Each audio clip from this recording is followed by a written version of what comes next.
There are more than 1,000 Airbnb and other short-term rentals available in the city of Dallas. But only a third of the hosts are doing it legally. Members of City Council briefed on the problem. They learned the majority of short-term rentals are not registered with the city, and that means tax money that could be going toward city projects and growth is not coming in.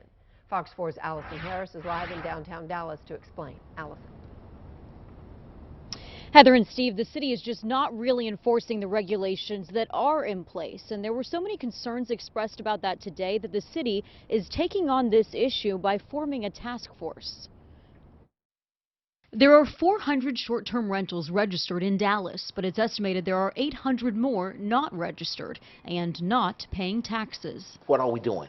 Council members with the city's Quality of Life Committee were briefed Tuesday on how Dallas regulates short-term rentals. Right now, property owners are required to register with the city and pay hotel tax.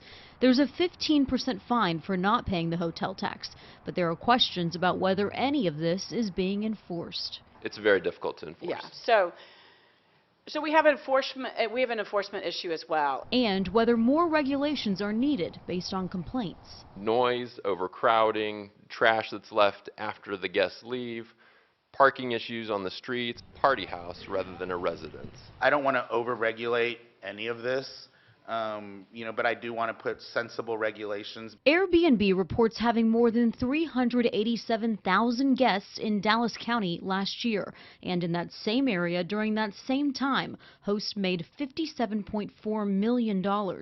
That total does not include VRBO or other rental companies. While the industry can be lucrative, there have been deadly shootings at short-term rentals.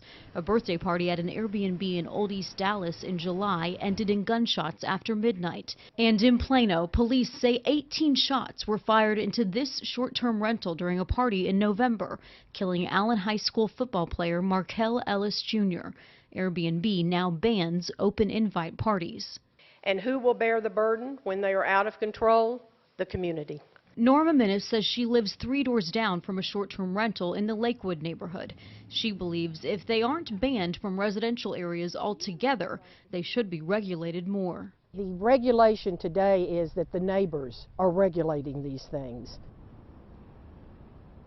So to put this in context in the state, Houston does not have any regulations for short-term rentals. Fort Worth does not allow them in residential areas, and Austin is being sued as it is the city in Texas that has the most strict regulations for these short-term rentals. And as of right now, there's no timetable for when this task force will be formed and when they'll start meeting.